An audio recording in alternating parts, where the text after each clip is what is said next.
చేసుకుందాం. ఈరోజు మన కొరకు ఏర్పాటు చేయబడిన వాక్య భాగం సామెతల గ్రంథము 18వ అధ్యాయము 21వ వచనం. సామెతల గ్రంథము 18వ అధ్యాయము 21వ వచనం. జీవ మరణములు నాలుక వశము, దాని యందు ప్రీతిపడువారు దాని ఫలము తిందురు. ప్రార్థించుకున్నాం. ప్రభువా, మీకు వందనాలు. ఈ వాక్యం కొరకు మీ సన్నిధిలో ప్రార్థిస్తూ ఉన్నాను. మమ్మల్ని దర్శించడానికి మా మధ్యలో వచ్చున్నారు. మీకు స్తోత్రాలు తండ్రి. మీ పక్షంగా నిలబడ్డ నన్ను మీ స్వాధీనంలో పెట్టుకొని ప్రతి మాట మీ నోటి నుంచి మాకు వినిపించమని యేసు నామమున అడుగుచున్నాము తండ్రి. ప్రియమైన వారులారా, మనం చదువుకున్న ఈ వాక్య భాగం సామెతల గ్రంథం 18వ అధ్యాయము 21వ వచనం. జీవ మరణములు నాలుక వశము, దాని యందు ప్రీతిపడువారు దాని ఫలమును తిందురు. గత వారంలో మనము సరి చేసుకోవలసిన లక్షణాలు ఏంటి అనే విషయాన్ని ధ్యానం చేసుకుంటున్నప్పుడు మొదటి భాగంలో నీ విశ్వాసమును బాగు చేసుకున్నాము అని దేవుడు చెప్పడాన్ని విన్నాం. ఇప్పుడు రెండవ భాగాన్ని మనం ధ్యానం చేస్తున్నాం. రెండవ భాగంలో గత వారం దేవుడు మనల్ని ఏం బాగు చేసుకోమని చెప్పాడంటే, నీ మాటలను బాగు చేసుకునము అని చెప్పాడు. నీ నోటికి చిక్కము పెట్టుకునము అని వాక్యంలో చెప్పాడు. నోరు బాగుంటే, మిగతాది మీరు చెప్పండి. నోరు బాగుంటే, పోనీ ఇంకొక పద్ధతిలో చెప్తాం. నోరు మంచిదైతే, ఇది బాగా తెలుసు, మన నోరు మంచిగా ఉంటే ఊరంతా కూడా మంచిదే అవుతుంది. మన నోరు బాగలేదనుకో ఊర్లో ఉండే వాళ్ళందరూ మంచోళ్ళు కాదంటమ్మా. ఎందుకంటే సమస్య అవతల వాళ్ళలో లేదు. సమస్య ఎక్కడ ఉందంట? మన నోట్లో ఉంది. మన నోట్లో ఉండే సమస్యని ఊరందరి మీద రుద్దుతాం మనం. అందుకనే దేవుడు చెప్పాడు, ముందు నీ నోటిని కాచుకును. పోయిన వారం కొన్ని విషయాలు మనం నేర్చుకున్నటువంటి విషయాలకు ఆధారంగా మనం చదువుకున్న వాక్య భాగం ఏంటంటే, నీవు దేవుని మందిరమునకు పోవునప్పుడు నీ ప్రవర్తన జాగ్రత్తగా చూడు. దేవుని సన్నిధిలోనికి వెళ్తున్నప్పుడు, దేవుని మందిరంలోనికి వెళ్తున్నప్పుడు మన మాటలు ఎలా ఉండాలి, ఇది పోయిన వారం మనం నేర్చుకున్నది. అంటే దేవుని మందిరంలో విశ్వాసులుగా కూర్చున్నటువంటి నువ్వు నేను దేవుడిని ఆరాధించడానికి వచ్చినప్పుడు, ఏదో కూటానికి వెళ్ళినప్పుడు, లేకపోతే సభలకు వెళ్ళినప్పుడు, కుటుంబ ఆరాధనకి వెళ్ళినప్పుడు, ఇదిగో ఆదివారం ఆరాధనలో కూర్చుంటున్నప్పుడు మన మాటలు ఎలా ఉండాలి, ఇది గత వారం మనం ధ్యానం చేసుకున్న అంశం. ఈరోజు మనం ధ్యానం చేసుకుంటున్నటువంటి అంశం ఏమిటంటే, సహోదరుల మధ్యలో ఉన్నప్పుడు మన మాటలు ఎలా ఉండాలి. ఎవరి మధ్యలో ఉన్నప్పుడు? వాళ్ళు ఎవరు? సహోదరులు అంటే ఎవరు? దేవుడి వాక్యం చాలా స్పష్టంగా చెప్తుంది. సహోదరుల మధ్యలో ఉన్నప్పుడు మన మాటలు ఎలా ఉండాలి దేవుని వాక్యం నేర్పిస్తుంది. చాలా విషయాలు ఉన్నాయి. అన్నింటి గురించి మనకున్నటువంటి కొంచెం సమయం వలన అన్నింటి గురించి చెప్పలేను, కానీ కొన్నింటిని జ్ఞాపకం చేస్తాను. కీర్తనల గ్రంథము 133వ కీర్తన చదువుకుందాం. చెప్పండి. సహోదరులు ఐక్యత కలిగి ఉండుట ఎంత మేలు, ఎంత మనోహరము. చాలు. ఎవరంటే చెప్పండి. సహోదరులు ఇంగ్లీష్లో బ్రదర్స్ అండ్ సిస్టర్స్. ఎవరంటే మన భారతదేశ ప్రతిజ్ఞలో ఒక మాట ఉంది, భారతీయులందరూ. అది హల్లెలూయా. అది ఇక్కడ చెప్తున్నాడు, సహోదరుల మధ్యలో మనం మాట్లాడుకునేటప్పుడు ఎలా ఉండాలి. అసలు మనకు సహోదరులు ఎవరు? ఈ సహోదరుల గురించి చెప్పడానికి ముందు, సహోదరులు ఎవరు అనే విషయం చెప్పడానికి ముందు ఇక్కడ చెప్పేశాడు ఆ కీర్తన గ్రంథంలో. సహోదరులు ఏం కలిగి ఉండాలంట? ఐక్యత కలిగి ఉండాలి. సహోదరులు ఐక్యత కలిగి ఉండడం ఏంటంట? మేలు, మనోహరమైనది అంటాడు. సహోదరులు కలిసి ఉండడం, ఒక్కటిగా ఉండడం మేలు కలిగిస్తుంది. రెండవది మనోహరమైనదిగా కనబడుతుంది. మనోహరమైనదిగా కనబడుతుంది. ఎలా ఉంటుందంటే, ఇద్దరు అన్నదమ్ములు, ఒకే తల్లి తండ్రికి పుట్టినటువంటి ఇద్దరు అన్నదమ్ములు ఒకే చోట ఒకే ఇంట్లో కలిసి పిల్లలు పాపలతో అందరితో కలిసి కాపురం ఉండగలుగుతున్నారంటే చూడడానికి రెండు కళ్ళు చాలు. దేవునికి స్తోత్రం కలుగును గాక. హల్లెలూయా. గట్టిగా. ఇద్దరు అక్క చెల్లెళ్ళు అన్నదమ్ములతో కలిసి సంతోషంగా జీవిస్తూ ఉన్నారంటే వాళ్ళ జీవితాన్ని చూడడానికి మన రెండు కళ్ళు సరిపోవు. యోబుకు దేవుడు ఆ భాగ్యాన్ని ఇచ్చాడు. 7 కొడుకులు, 3 కుమార్తెలు, ప్రతిరోజు ఒకే ఇంట్లో భోజనం. దేవునికి స్తోత్రం కలుగును గాక. హల్లెలూయా. అంటే 10 మంది, 10 ఇంటూ వాళ్ళ భార్యలు వేసుకుంటే 10 2 20. వాళ్ళకి ఇద్దరు పిల్లలు ఉన్నారనుకోండి, చెప్పండి, ఒక్కొక్క ఇంటికి 2 పిల్లలు ఉంటే 10 2 20, దాదాపు 40 మంది ఒకే చోట కూర్చుని భోజనం చేస్తూ ఉంటే ఎంత సంబరంగా ఉంటుంది, ఎంత ఆనందంగా ఉంటుంది. అవునా? అందుకనే మన పిల్లలు అప్పుడప్పుడు అంటుంటారు, సార్ ఇంతకుముందు చేసుకున్నట్లు ఒకసారి మనం అందరం పార్టీ చేసుకున్నాం సార్ అంటుంటారు. ఎందుకంటే అందరు కలిసి కూర్చున్నప్పుడు ఏముంటుందంట? సహవాసం ఉంటుంది. అందరు కలిసి కూర్చున్నప్పుడు ఐక్యత ఉంటుంది. అందరు కలిసి కూర్చున్నప్పుడు ఒకరి ఎడల ఒకరి ప్రేమ వ్యక్తమవుతుంది. అందుకనే అది చూడడానికే మనోహరంగా ఉంటుంది. ఇరుగు పొరుగు వాళ్ళు, వచ్చేవాళ్ళు, పోయేవాళ్ళు చూస్తుంటే అబ్బాయి ఏంట్రా ఇంత సహవాసంగా ఉన్నారు, ఎంత ఐక్యంగా ఉన్నారు, ఓ వీళ్ళని చూస్తుంటే నా కడుపు మండిపోతుంది అని అనిపిస్తుంది ఎదురోడికి. హల్లెలూయా. అది ఐక్యత. ఇప్పుడు చెప్తున్నాడు, సహోదరులు ఐక్యత కలిగి ఉండుట ఎంత మేలు, ఎంత మనోహరము. కానీ మన సహోదరత్వం ఎంతవరకు ఉంది అనేది చూడాలి. ఆ సహోదరత్వం గురించి వచ్చేటప్పటికి కొంచెం టైం పడుతుంది కనుక ఆ 2వ లైన్ చదవండి. అందులో నుంచి ఎంత మేలు, ఎంత మనోహరము. అది తల మీద పోయబడి, ఎవరి తల మీద పోయబడాలంటే ఎవరంట? అహరోను. ఎవరైనా అహరోన్ అంటే చెప్పండి, ప్రధాన యాజకుడు. ఎవరైనా ప్రధాన యాజకుడు. అహరోను తల మీదుగా పోయబడి ఎక్కడి నుంచి కావాలంట? గడ్డము మీదుగా కారి అతని అంగీల అంచుల వరకు దిగజారిన పరిమళ తైలం వలె ఉంటుంది. ఏం పోసారంట? పైన పరిమళ తైలం. యేసయ్య పాదాల మీద మరియమ్మ పోసింది కదా పరిమళ తైలము, అదే పరిమళ తైలం దైవజనులను అభిషేకించడానికి దేవుడు ఒక ప్రత్యేకమైన పరిమళ తైలం తయారు చేయమన్నారు కదా. ఇట్లాంటిది ఇంకెవరు తయారు చేయకూడదని చెప్పాడు కదా. అదే పరిమళ తైలం ఎవరి మీద పోయబడుతుందంట? యాజకుడి మీద పోయబడుతుంది. ప్రధాన యాజకుడి తల మీద పోయబడుతుంది. అతని తల మీద నుంచి ఎక్కడికి వస్తుందంటది? అతని గడ్డం మీదుగా కారుతుంది. ఇది ఏంటిది? గడ్డాల మీద కారడం, శివుల మీద కారడం అర్థం కావట్లేదు కదా. చెప్తా. యాజకుడు తన ప్రశస్తమైన వస్త్రాలను ధరించుకున్నప్పుడు ఈ యాజకుడి మెడలో అతని డ్రెస్ మీద అంట ఇక్కడ ఒక బంగారు ప్లేట్ ఒకటి ఉంటుందంట. ఏముంటది? బంగారు ప్లేట్.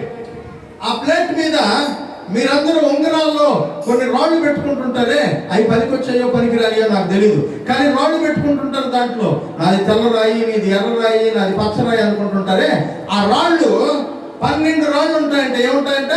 12 రాళ్ళు ఉంటాయి. దాని మీద ఒక్కొక్క దాని మీద ఒక్కొక్క రాయి మీద ఏమని రాసి ఉంటుందో తెలుసా? రూబేను గోత్రము, షిమ్యోను గోత్రము, లేవి గోత్రము, ఇలా 12 మంది పేర్లు అందులో రాసి ఉంటది. ఇదిగో ఇక్కడే ఉంటుంది అది. ఈ ఎద మీద ఉన్నటువంటి ఆ ప్లేట్ లో 12 మంది పేర్లు, 12 గోత్రముల పేర్లు, 12 వంశముల పేర్లు రాసి దీవెన ఎవరి తల మీద పోస్తాడంటే దేవుడు? అహరోను తల మీద పోస్తాడు. దేవునికి స్తోత్రం కలుగును గాక. హల్లెలూయా. అది ఎక్కడి నుంచి కారుతుంది? తల మీద నుంచి ఈ వైపులకి, ఈ వైపులకి, ఈ వైపులకి, గడ్డం మీదకి కారి ఎక్కడ పడుతుందంట? ఈ ఫ్రంట్ లో ఉన్నటువంటి 12 గోత్రముల ఈ 12 గోత్రముల ఇశ్రాయేలు ప్రజల యొక్క పేర్ల పైన పడుతుంది. దేవునికి స్తోత్రం కలుగును గాక. హల్లెలూయా. ఆ ఆశీర్వాదములో తడిసి ముద్దైపోతావు నువ్వు. దైవజనుడి యొక్క సహవాసములో నువ్వు గడుపుతున్నప్పుడు, దైవజనుడిని హత్తుకొని జీవించినప్పుడు, దైవజనుడి హృదయంలో నువ్వు చోటు సంపాదించుకున్నప్పుడు, ఇదిగో దైవజనుడి మీద దేవుడు పోస్తున్నటువంటి ఆశీర్వాదములో తడిసి ముద్దైపోతావు. అది సహవాసం కలిగి ఉండడం అంటే అర్థం. అది ఐక్యత కలిగి ఉండడం అంటే అర్థం. అది హత్తుకుని ఉండడం అంటే అర్థం. వాక్యంలో అంటాడు, అది ఎలా ఉంటుందంటే చదువునైనా ఎలా ఉంటుందంట? సియోను కొండల మీదకి దిగవచ్చు, హెర్మోను మంచు అనే ఉంటుందంట. పొద్దున్నే నిద్ర లేవగానే కొండల మీద మంచును చూడడానికి, భారతదేశంలో ఎక్కువగా మంచు పడేటువంటి ప్రదేశమైనటువంటి కాశ్మీర్కి జనాలు పరుగులెడతారు. ఎందుకంటే ఆ అందాన్ని చూడడం వర్ణించతరము కాదు. బాగా ఎండగా ఉన్నటువంటి ప్రదేశంలో ఊటీకో కొడైకెనాల్కో జనాలు పరిగెడతారు. ఎందుకంటే ఎంత ఎండాకాలంలో కూడా అక్కడ మంచు పడుతూ ఉంటుంది. ఆ సౌందర్యాన్ని చూడడానికి పరిగెత్తుకుని వెళ్తూ ఉంటారు. ఇప్పుడు వాక్యంలో చెప్తున్నాడు, సియోను కొండల మీద హెర్మోను ప్రాంతంలో మంచు పడుతూ ఉంటుంది. ఆ మంచు చూడడానికి ఎంత సొగసుగా ఉంటుందో, సహోదరుల ఐక్యత కూడా అంత అందంగా ఉంటుందంట. దేవునికి స్తోత్రం కలుగును గాక. హల్లెలూయా, హల్లెలూయా. ఆ తర్వాత ఏం చదవండి? ఆశీర్వాదమును, శాశ్వత జీవమును అక్కడ ఉండాలని. అబ్బా, ఏం చెప్తున్నాడంట? సహోదరులు ఐక్యత కలిగి ఉంటే ఆ ఐక్యతలో ఏముండాలని కోరుకుంటున్నాడంట? ఆశీర్వాదము, శాశ్వత జీవము అక్కడ ఉండాలని దేవుడు ఆజ్ఞాపిస్తున్నాడంట. హల్లెలూయా. దేవుడు ఊరికి అనుకోవట్లే, దేవుడు ఆజ్ఞాపిస్తున్నాడు. ఆశీర్వాదం ఎక్కడ ఉండాలంటే, ఎక్కడైతే ఇద్దరు సహోదరులు ఐక్యంగా ఉంటారో అక్కడ ఆశీర్వాదం ఉండాలి. ఎక్కడైతే ఇద్దరు అన్నదమ్ముళ్ళు, ఎక్కడైతే ఇద్దరు అక్క చెల్లెళ్ళు, వాళ్ళ కుటుంబాలు, ఇదిగో తల్లిదండ్రులు, ఇదిగో ఎక్కడైతే అందరూ కలిసి ఐక్యంగా ఒక చోట జీవిస్తారో అక్కడ ఏముంటుందంట? ఆశీర్వాదము, శాశ్వత జీవం ఉంటుంది. హల్లెలూయా. దేవుని ఆశీర్వాదం దేవుడు ఐక్యతలో దాచిపెట్టాడు. నువ్వు ఎవరిని అడగాల్సిన అవసరం లేదు. నీ అన్నదమ్ములు ఉన్నారా? నీ అక్క చెల్లెళ్ళు ఉన్నారా? తల్లిదండ్రులు ఉన్నారా? బంధుమిత్రులు ఉన్నారా? కలిసి ఐక్యంగా ఉండండి. ఆశీర్వాదము, శాశ్వత జీవము అక్కడే ఉంటుంది. ఎవరి ఐక్యత అంటే? సహోదరుల ఐక్యత. ఇప్పుడు మనకి సహోదరులు ఎవరు? ఇది మన సమస్య. సహోదరులు అంటే ఆశీర్వాదం ఉంటుంది, వెరీ గుడ్, బాగానే ఉంది. ఇప్పుడు మనకి సహోదరులు ఎవరు? ఇంకో వచ్చిన చదువుకుందాం. హెబ్రీ పత్రిక 13వ అధ్యాయం 1వ వచనం చదవండి. సహోదర ప్రేమ యందు నిలవరముగా ఉండనీయుడు. లేకపోతే సహోదర ప్రేమను నిలువరముగా ఉండనీయుడు. సహోదర ప్రేమ ఎలా ఉండాలంట? అలాగే స్టేబుల్గా ఉండాలి, కదలకుండా ఉండాలి. ఆ సహోదర ప్రేమ ఎన్నొచ్చినా చెల్లించిపోకూడదు. సహోదర ప్రేమ ఏమి జరిగినా ఒకరినొకరు విడిచిపెట్టకూడదు. సహోదర ప్రేమ, అలాంటి ప్రేమ మీ మధ్యలో ఎప్పటికీ స్టాండర్డ్గా ఉండనివ్వండి. ఇది పౌలు భక్తుడు చెప్తున్నటువంటి మాట. యోహాను భక్తుడు ఒక మాట చెప్తున్నాడు, చదువుకుందాం. 1 యోహాను పత్రిక 3వ అధ్యాయం. 1 యోహాను పత్రిక 3వ అధ్యాయం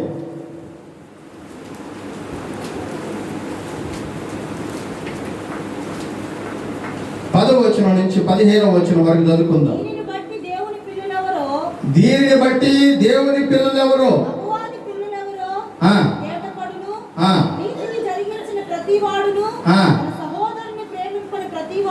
నీతిని జరిగించని ప్రతివాడును, తన సహోదరుణ్ణి ప్రేమించని ప్రతివాడును దేవుని సంబంధులు కారు.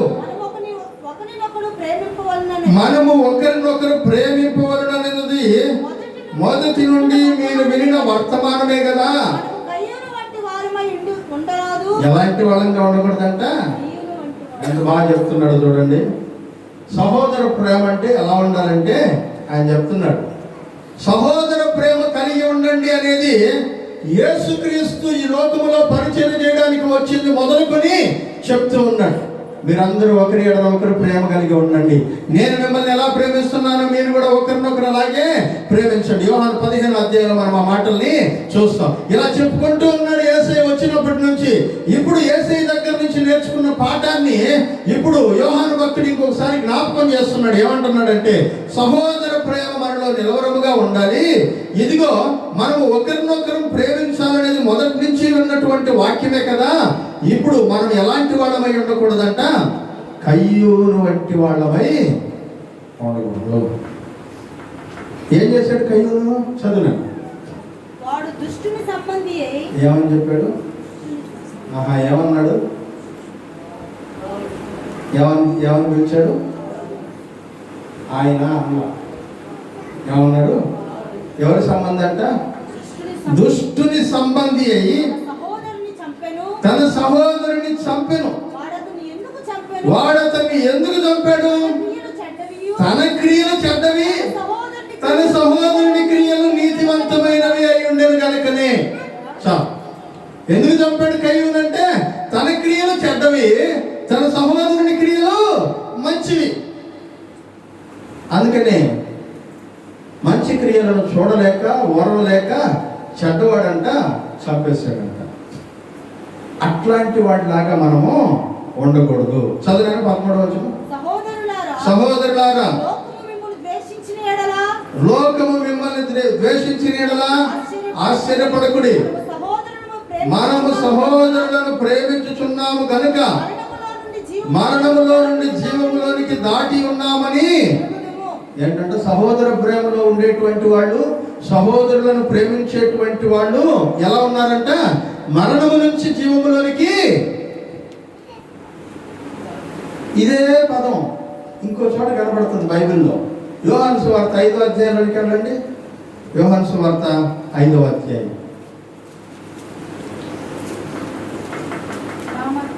చదువు.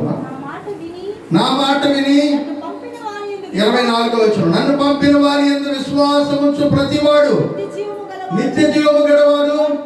వాడు తీర్పులోనికి రాక మరణములో నుండి జీవములోనికి దాటి ఉన్నాడు. ఎవరు దాటారంట? యేసయ్య మాట విని ఆయన యందు విశ్వాసం ఉంచి ఆయన వాక్యమును అనుసరించేటువంటి వాడు తీర్పులోనికి రాకుండా మరణము నుంచి జీవములోనికి దాటేశాడు. ప్రేమైనటువంటి వాళ్ళారా, సహోదర ప్రేమ కలిగి ఉండడం యేసునందు విశ్వాసం కలిగి ఉండడానికి సాదృశ్యం. నేను ఒక మాట చెప్తాను మీకు అందరికీ. మదర్ తెరీసా తెలియని వాళ్ళు ఎవరుండరు. ప్రపంచం అంతా తెలుసు. ఇప్పుడున్నటువంటి క్రైస్తవ సంఘానికి ఒక పాఠం నేర్పించి వెళ్ళిందాక. ఆవిడికి భాషలతో మాట్లాడడం రాదు. ఆవిడికి పరిశుద్ధాత్మ శక్తి వచ్చినట్లు ఊగిపోవడం రాదు. ప్రవచనాలు చెప్పడం రాదు. ఆమెకు తెలిసిందల్లా కనబడ్డ వాళ్ళందరినీ ప్రేమించాలి. హల్లెలూయా. తన 14వ సంవత్సరంలో వచ్చింది భారతదేశానికి. యుగోస్లేవియా దేశం నుంచి వచ్చింది ఈ దేశానికి. వచ్చి కలకత్తా నగరంలో తన పరిచర్యను ప్రారంభించింది. ఎలా అంటే, రోడ్ల మీద తాగి వాంతి చేసుకుని పడిపోతున్నటువంటి వాళ్ళని తీసుకెళ్ళి పడుకోబెట్టి వాళ్ళకి సపర్యలు చేసి కుటుంబానికి అప్పగించింది. రోడ్ల మీద కుష్ఠరోగంతో ఎవరు పట్టించుకోకుండా ఉంటే వాళ్ళని తన ఇంటికి తీసుకెళ్ళి కుష్ఠరోగుల పుండ్లన్నిటినీ కడిగి బాగు చేసి వాళ్ళకి సపర్య చేసింది. తన మాటల ద్వారా ప్రేమను పంచింది. తన క్రియల ద్వారా ప్రేమను పంచింది. ఆవిడికి ఏమీ రావు. ఒకటి మాత్రమే తెలుసు ఆవిడికి, యేసుక్రీస్తు ఎలా ప్రేమించాడో అలా నేను కూడా ప్రేమించాలి అని నిర్ణయం తీసుకుని 14 సంవత్సరాల వయసులో మన భారతదేశంలో అడుగుపెట్టి దాదాపు 98వ సంవత్సరం దాకా మన మధ్యలో ఆవిడ జీవించినంత కాలము సేవ చేస్తూనే జీవించింది. మరణము నుంచి జీవములోనికి దాటేసింది. దేవునికి స్తోత్రం కలుగును గాక. హల్లెలూయా. నువ్వు ప్రేమిస్తే చాలు. యథార్థ హృదయంతో ప్రేమించడం మొదలు పెడితే చాలు. నీకెంత అపకారం చేస్తూ ఉన్నా సరే నవ్వుతూ స్వీకరించగలిగితే చాలు. ఎదుటివాడు నీ గురించి ఎన్ని చెడ్డ మాటలు మాట్లాడుతూ ఉన్నా సరే ఆనందంగా అంగీకరించగలిగితే చాలు. ఎదుటివాడు నీ మీద కుట్రలు పన్నుతూ ఉన్నా సరే ఆ కుట్రల విషయంలో పట్టించుకోకుండా దేవుడు చూసుకుంటాడని ఆయనకు వదిలిపెట్టేసి ఇదిగో ఎప్పటిలాగే యథాతథంగా జీవించగలిగితే చాలు, పరలోక రాజ్యంలో ఉంటావు. దేవునికి స్తోత్రం కలుగును గాక. హల్లెలూయా. ఆయన అదే చెప్తున్నాడు, ప్రేమ లేనివాడు మరణములో నిలిచి ఉన్నాడు. తన సహోదరుడిని ద్వేషించువాడు నరహంతకుడు. కత్తి తీసుకొని పొడి చేయబడ్డాడు. ద్వేషం. యేసయ్య ఏం చెప్పాడు తెలుసా దీని గురించి? మత్తయి సువార్త 5వ అధ్యాయం 21 నుంచి 25 వరకు చదువుకుందాం.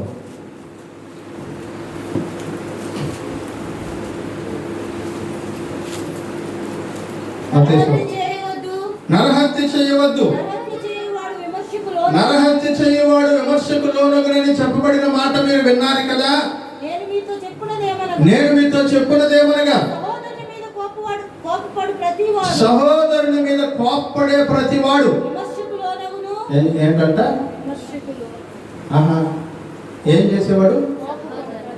కోప్పడితే చాలు దేవుడు విమర్శిస్తాడంటాడు. నెక్స్ట్, తన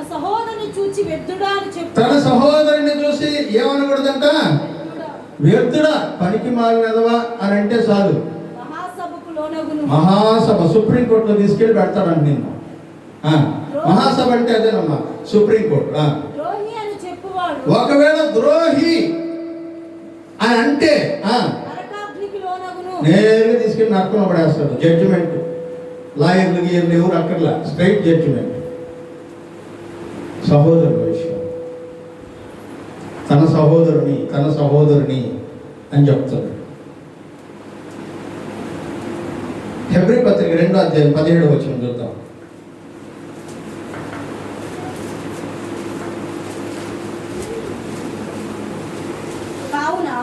ప్రజల పాపములకు పరిహారం కలుగజేయుటకై దేవుని సంబంధి అయిన కార్యముల్లో కనికరమును నమ్మకమును గల ప్రధాన యాజకుడు నిమిత్తము అన్ని విషయములో ఆయన తన సహోదరుడు వంటి వాడు కావాల్సి. Very good. యేసయ్య ఇప్పుడు ఎవరి వంటి వాడయ్యాడంట? తన సహోదరుల వంటి వాడుగా. ఎవరు ఆ సహోదరులు? ఆయన సహోదరులు ఎవరంటే వాక్యంలో చెప్తున్నాడు, నేను తండ్రికి కుమారుణ్ణి, నా యందు విశ్వాసం ఉంచి మీరందరూ కూడా ఆయనకు కుమారుడయ్యుందురు. దేవునికి స్తోత్రం కలుగును గాక. హల్లెలూయా. ఎవరైతే యేసుక్రీస్తు రక్తంలో కడగబడ్డారో, ఎవరైతే దేవుని యందు విశ్వాసం ఉంచారో, ఎవరైతే దేవుని ప్రజలుగా పిలువబడుతూ ఉన్నారో, ఎవరైతే సంఘంగా కూడుకుంటూ ఉన్నారో, ఎవరైతే కుటుంబంగా ఉంటూ ఉన్నారో, వీళ్ళందరినీ దేవుని గ్రంథం ఏం చెప్తుందంట? సహోదరుడు. ఏమవుతారంట? పక్కన ఉండేవాడు ఒకసారి చూడండి, తలకాయ తెచ్చుకుంటున్నారు. నాకు ఇష్టం లేదన్నట్టు అటుగా పక్కన ఉండేవాడు చూడండి. ఒకసారి రెండు పక్కన ఉంటే అప్పటిసారి ఒకసారి చూడండి. ఒకసారి వాళ్ళకి చెయ్యి ఇవ్వండి, షేక్ హ్యాండ్ ఇవ్వండి. 2 చేతులు ఉంటాయి, 2 ఇచ్చేయండి. అటు పెట్టి ఇటు పెట్టి మధ్యలో ఉండేవాడు షేక్ హ్యాండ్ ఇచ్చి, నువ్వు నా సహోదరుడివి, నువ్వు నా సహోదరివి చెప్పండి. చెప్తున్నారంటే అర్థం ఏంటంటే ఎవరి ముందు చెప్తున్నారు? ఇది దేవుని ముందు చెప్తున్నారు. అంటే మీ చెల్లెల్ని, మీ అక్కని, మీ అన్నని అట్లా చూసుకుంటారో అట్లా చూసుకోవాలని అర్థం. హల్లెలూయా. ఇది ముందు చెప్పండి, చెయ్యిపోయి ఉంది కదా అనుకుంటున్నారు. నాకు తెలుసు యేసయ్య అంట తన సహోదరుల వంటి వాడు కావడానికి తనకున్నటువంటి హైయెస్ట్ పొజిషన్ ని వదిలేసి భూలోకంలో తన సహోదరులు ఎంత దీన స్థితిలో ఉన్నారో వాళ్ళ దగ్గరికి వాళ్ళలాగా ఉండడానికి వచ్చేసాడంట. హల్లెలూయా. ఎందుకు వచ్చాడు అని అంటే, ఇదిగో మనలను ధనవంతులుగా చేయడానికి ఆయన దరిద్రుడిగా మారిపోయాడని వాక్యంలో చూస్తున్నాం. దేవునికి స్తోత్రం కలుగును గాక. హల్లెలూయా. తనకున్నబడినటువంటి సమస్తాన్ని యేసయ్య వదిలిపెట్టేసి ఇదిగో తన సహోదరులు భూలోకములో పాపములో నశించిపోతూ ఉన్నారు. వాళ్ళు ఇలా నశించిపోకూడదు, వాళ్ళు కూడా నాలాగే ఉండాలి, వాళ్ళు కూడా నా వంటి వాళ్ళు కావాలి, వాళ్ళు కూడా పరలోక రాజ్యంలో నేను అనుభవిస్తున్న సౌఖ్యాలను అనుభవించాలి అని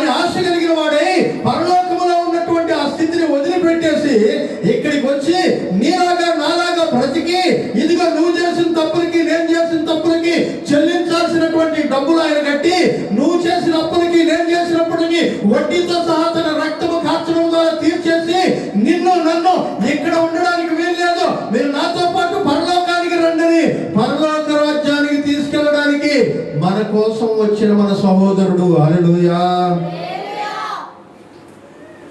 ఇప్పుడు చెప్తున్నాడు,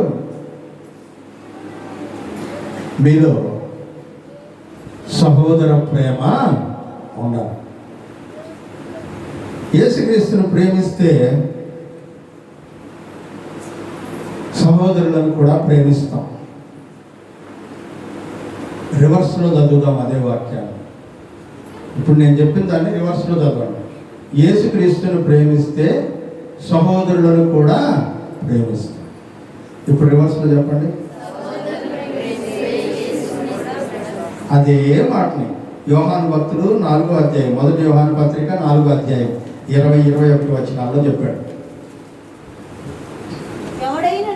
ఎవడైనను నేను దేవుణ్ణి ప్రేమిస్తున్నానని చెప్పి తన సహోదరుణ్ణి ద్వేషించిన ఎడల ఎవరంట? అబద్ధికుడు.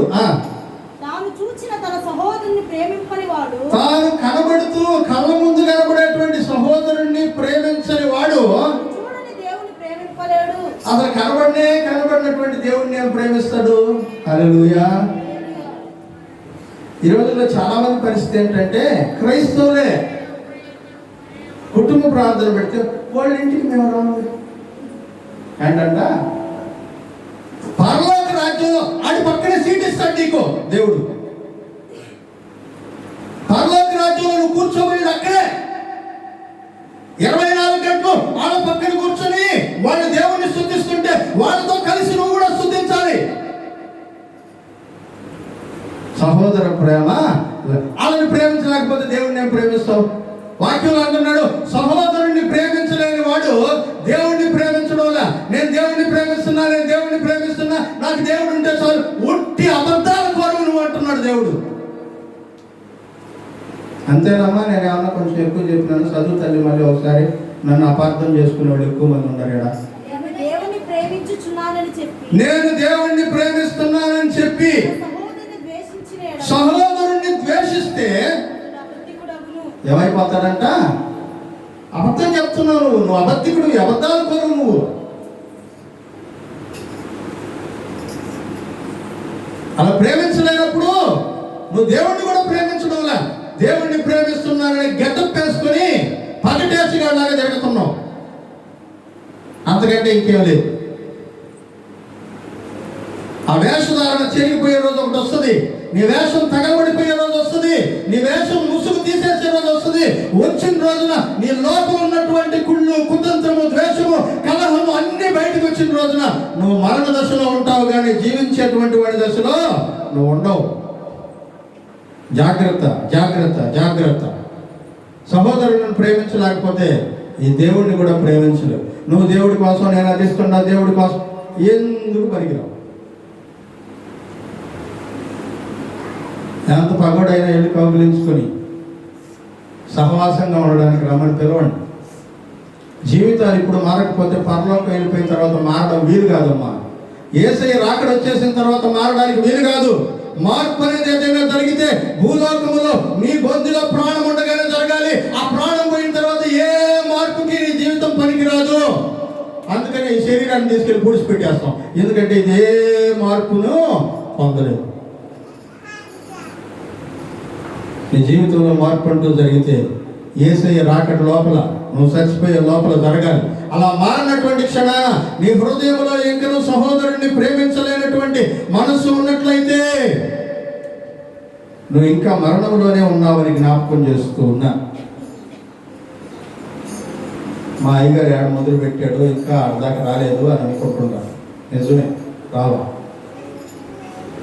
ఇప్పుడు సంఘ సభ్యులు అందరం ఎవరు అంట చెప్పండి.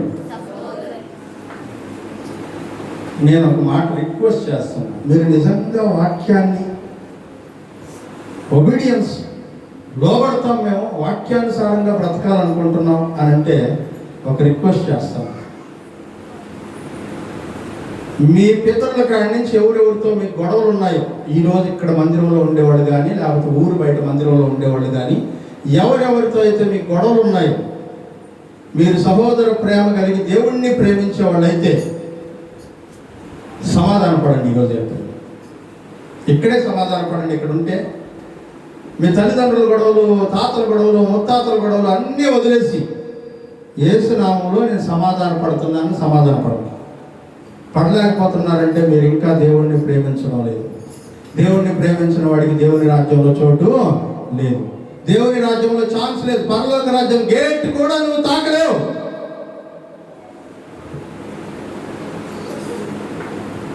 ఇవన్నీ చెప్తే ఏమంటున్నాడంటే,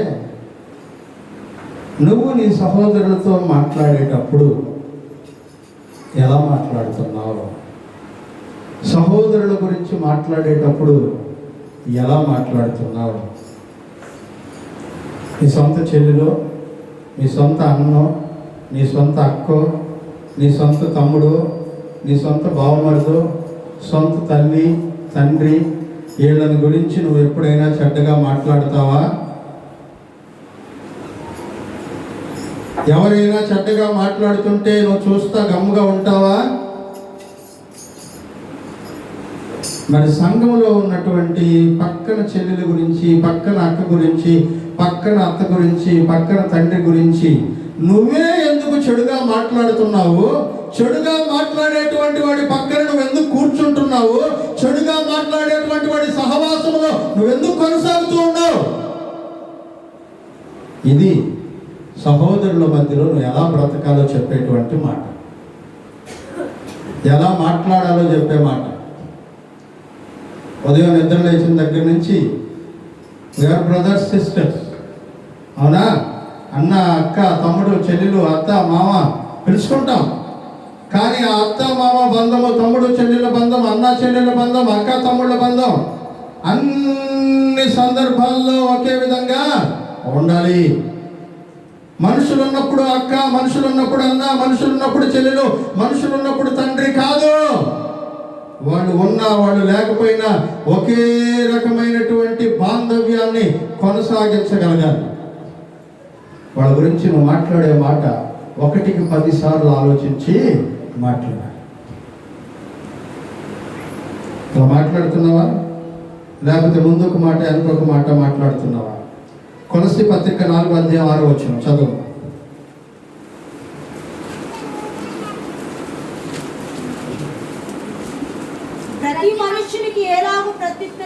ప్రతి మనుష్యునికి ఎలాగూ ప్రత్యుత్తరం ఇవ్వవలెనో అది మీరు తెలుసుకొనుటకై. మీరు మాట్లాడుకునేటప్పుడు మీ మాటలు ఎలా ఉండాలంట? ఉప్పు వేసినట్లు ఎల్లప్పుడూ రుచిగలవిగాను కృపా సహితముగాను. ఎంతమందితో మాట్లాడుతూ ఉన్నా సరే నీ మాటల్లో ఏముండాలంట? కృప కనబడాలి. మనం చూసాంగా, కృప కనబడాలి.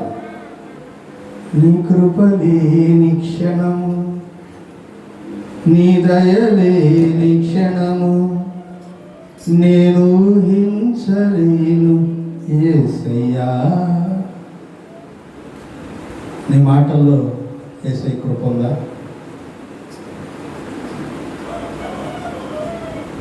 నీ మాటల్లో మాట్లాడుతున్నప్పుడు యేసయ్య కృప ఊహిస్తున్నావు నువ్వు? నేను మాట్లాడే మాటలు యేసయ్యగా నాలో ఉండి మాట్లాడిస్తున్నట్లు ఉండాలి అని ఎప్పుడైనా ఆలోచించావా? ఉప్పు వేసినట్టు టేస్టీగా ఉండాలి. ఎల్లప్పుడూ కృపాసహితంగా ఉండాలి. ఆనందింపజేసే విధంగా ఉండాలి. ఎప్పుడు కూడా హృదయ యథార్థతతో మాట్లాడాలి. మాట్లాడుతున్నావా? మాట్లాడలేకపోతున్నావంటే ఈరోజు వెళ్ళిపోయి సమాధాన పడు. రేపటి దాకా నువ్వు ఉంటావో లేదో నాకు తెలీదు, నేనుంటానో లేదో కూడా నాకు తెలీదు. కానీ ఉన్నటువంటి టైం లోపలే నీకున్నటువంటి సమయాన్ని సద్వినియోగం చేసుకుని ఎంతమందితో నువ్వు వైరుధ్యాన్ని పెంచుకొని ఎంతమంది గురించి చెడుగా మాట్లాడి ఉన్నావో, మాట్లాడుతున్నటువంటి ప్రతి ఒక్కరి దగ్గరికి వెళ్ళి కాళ్ళు పట్టుకుని క్షమాపణ అడుగు. యేసయ్య కాళ్ళు పట్టుకోలేదా శిష్యులు? ఆయన కంటే గొప్పోడుగా నువ్వు?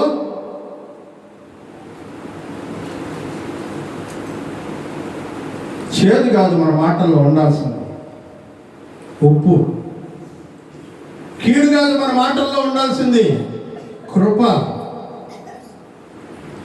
ఉప్పు నిస్సారమైపోతే అది మళ్ళా సారాన్ని సంపాదించుకోవడం సాధ్యం కాదు.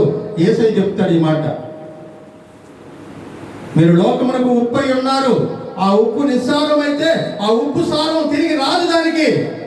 నీ జీవితంలో యేసయ్య ఉన్నాడు. ఆ యేసయ్య చెప్పవలసిన మాటలు నిస్సారమైన మాటలుగా నీ నోట్లో నుంచి బయటకు వస్తే మరలా అవి సారాన్ని సంపాదించుకోవడం వీలు కాదు. ఎప్పుడు సాధ్యపడుతుందంటే యేసయ్య పాదాల దగ్గర పడి క్షమాపణ అడిగి నీ పాపములను నీ సహోదరులతో ఒప్పుకున్నప్పుడే. కొంతమంది అంటుంటారు, దేవుడు గడుపుకుంటు సార్, దేవుడు గడుపుకుంటు సార్, దేవుడు గడుపుకుంటు. సరిపోతుందమ్మా? చదవండి యాకోబు పత్రిక 5వ అధ్యాయం. యాకోబు పత్రిక 5వ అధ్యాయం 16వ వచనం. ఎవరితో?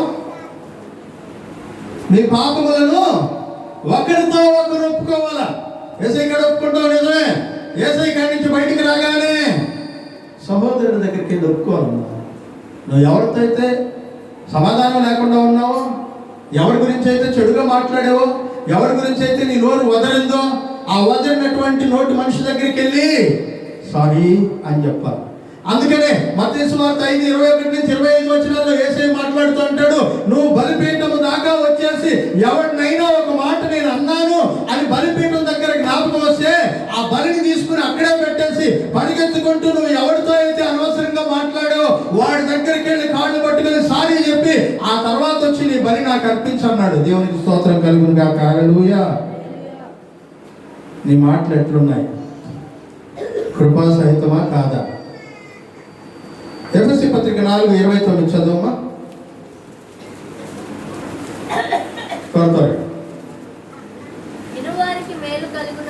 వినువారికి మేలు కలుగునట్లు అవసరమును బట్టి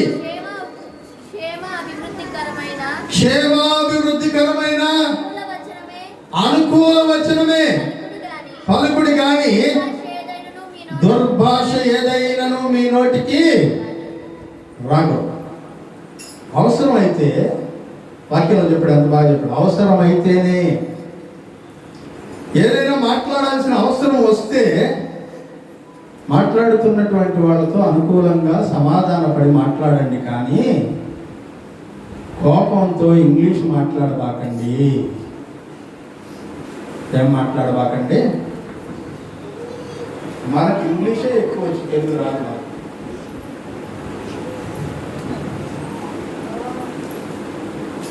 అమెరికాలో ఉండే వాళ్ళకి 24 గంటలు ఇంగ్లీష్, మనకు కామన్ వస్తే ఇంగ్లీష్ వస్తుంది. ఆ ఇంగ్లీష్ అమెరికా వాడికి అర్థం కాదు. వాక్యంలో చెప్తున్నా, దుర్భాషలు రాకూడదు. 5:4 కూడా చదవడమ్మా. అదే అదే కృతజ్ఞత వచనమే మీరు ఉచ్చరింపవలను కానీ. ఇప్పుడు నేను బాగా చెప్పలేదని అడిగిపోతాడు, బాగా చెప్పినాడు. ఏదో చదువు, నేను గట్టిగా గట్టిగా చదవాలి, నాకెందుకు ఆ బాధ. గట్టిగా చదువు. లౌడ్ స్పీకర్ పెంచండి.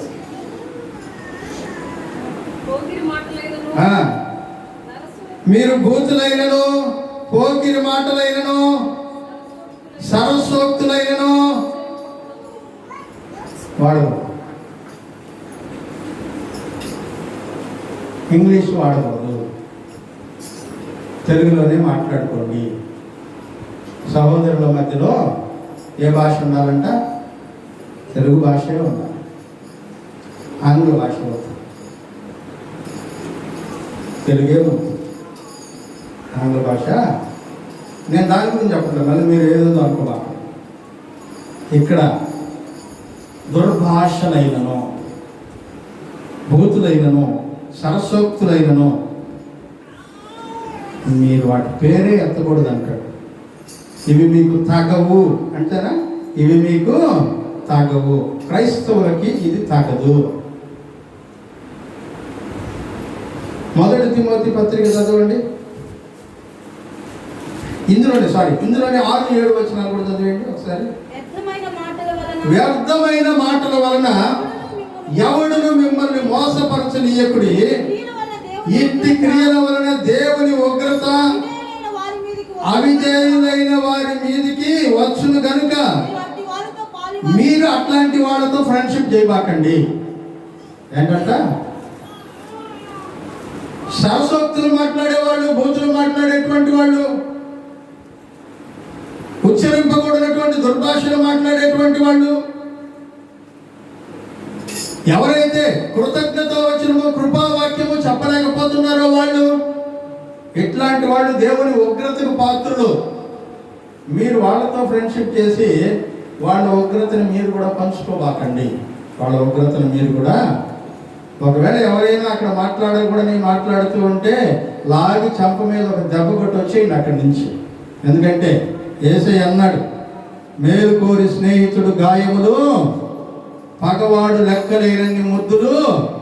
వాడు బూతులు మాట్లాడుతున్నా, పక్కన వాళ్ళ గురించి చెడ్డ మాట్లాడుతున్నా, ఈ సహోదరి గురించి ఆ సహోదరి గురించి కొండేలు చెప్తున్నా, పుకార్లు చేస్తున్నా, నువ్వు వాడితో పక్కన కూర్చొని ఆమెతో పక్కన కూర్చొని నువ్వు కూడా తానా అంటున్నావంటే వాడి ఉగ్రతలో నీకు కూడా భాగం ఇస్తాడు దేవుడు. వాడు అనుభవించబోయేటువంటి శిక్షలో నువ్వు కూడా భాగం పొందుతావు. జాగ్రత్త. ఇంకొక రకం జనాలు ఉన్నారంట. 1 తిమోతి పత్రిక 3:11 చదువమ్మా. అటువలే పరిచర్య చేసేటువంటి స్త్రీలు. అమ్మా, ఎవరెవరు పరిచయం చేస్తున్నారు గుర్తు పెట్టుకోండి. మందిరంలో మీరు చేసేటువంటి పరిచయం చేసేటువంటి ఎవరంటాడు? పురుషుల గురించి చెప్పాలి, అక్కడ స్త్రీల గురించే చెప్పారు. చదువు నేను మళ్ళీ ఒకసారి గట్టిగా దాన్ని. అటువలే పరిచర్య చేయి స్త్రీలు మాన్యులై ఏమిటి రోజులు మార్చేస్తున్నదాన్ని. కొండెములు చెప్పని వారును మితానుభవము గలవారును అన్ని విషయములలో నమ్మకమైన వారునై ఉండవలెను. ఏకపత్ని పురుషులు తమ పిల్లలను తమ ఇంటి వారిని బాగుగా ఏలువారునై ఉండవలెను. చాలు వాక్యంలో చెప్తున్నాడు, పరిచర్య చేసేటువంటి వాళ్ళు కొండెములు చెప్పని వాళ్ళై ఉండాలి. ఏం చెప్పని వాళ్ళంట? చెప్పండి. వాక్యంలో సామెత గ్రంథం నాకు భలే ఇష్టమైన పుస్తకం అది. దాంట్లో బాగా ఇష్టమైన మాట ఒకటి ఉంది. అదేంటంటే, కొండగాని మాటలు రుచిగల భోజ్యములు. బిర్యానీ అంటే కొంతమందికి ప్రాణం. ఆ గరీబ్ బిర్యానీ ఎక్కడ దొరుకుతుందో అని ఎదురు చూసేవాడు కొంతమంది ఉన్నారు. అది ఎట్లాంటిదో కొండగాని మాటలు కూడా అట్లాంటివి అంట. రుచిగల భోజ్యములు. అవి లో కడుపులోనికి బయటికి తీయలేనంత లోతుకి వెళ్ళిపోతాయంట. ఆ మాటలు ఇంకా బయటికి రావు. ఇంకా గాలం పెట్టి లాగుతున్నా, ముక్కులో నుంచి పైపు పెట్టి ఎండ్రిని తాగినప్పుడు కక్కించేటట్టు కక్కించడానికి ప్రయత్నం చేసినా రావు. స్టాక్ అయిపోయి లోపల అతుక్కుపోయి లోపల అవి బయటికి రావు. అందుకని పరిచారకులు, సంఘంలో ఉన్నటువంటి స్త్రీలు సాడీలు చెప్పాకండి. ఆ సాడీలు మెల్లిగా లోపలికి వెళ్ళిపోతాయి, చాలా టేస్టీగా ఉంటాయి. ఇంకా లోపల నుంచి బయటికి రావు. ఏ విషయాన్నైనా కక్కించగలమేమో కానీ కొండగాడు చెప్పినటువంటి కొండలు మాత్రం ఎవరు బయటికి కక్కించలేరు. జాగ్రత్త. ఇంకొక వచనం చదవమా. 4:7 తిమోతి పత్రికలోనే. అపవిత్రములైన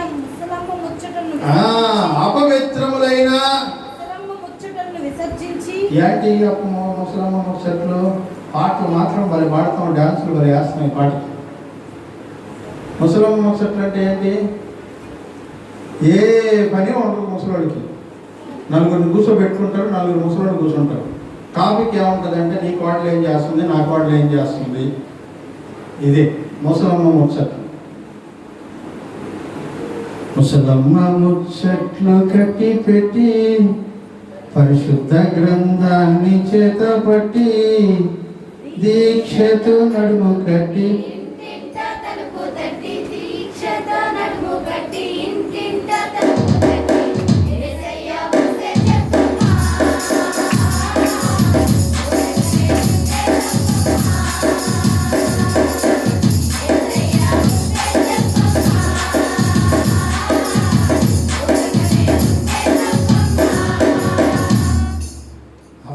ఇంటింటికి తలుపు తట్టి ఏం చెప్పాలంట?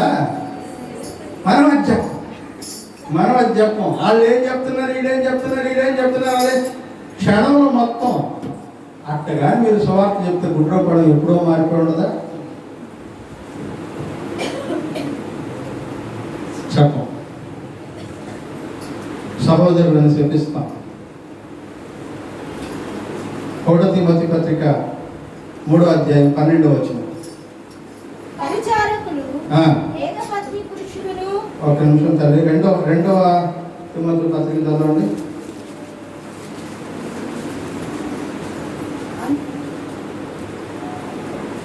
అపవిత్రమైన వట్టి మాటలకు తిప్పుడవై ఉండుము. అపవిత్రమైన వట్టి మాటలకు విముఖుడవై ఉండుము. అట్టి మాట్లాడువారు మరి ఎక్కువగా భక్తిహీనులు అవుతారంట. ఆ మాటలు వినడానికి కూడా నువ్వు ఇష్టపడబాకు. ఏమవుతారంటే భక్తిహీనుడు అయిపోతావు నువ్వు అని అంటాడు. 2 తిమోతి 2:16 మనం చూస్తున్నాం మాట. మీకు ఇంకొక మాట లాస్ట్లో చెప్తాను. పోయిన వారం కూడా ట్రీట్మెంట్ ఇచ్చాను కదా. ఏం ట్రీట్మెంటు? మనంతటా మనమే మారితే ఒక ట్రీట్మెంట్, దేవుడే మారితే మనంతటా మనం మారితే నిప్పుతో కాల్చుకుంటే సరిపోద్ది.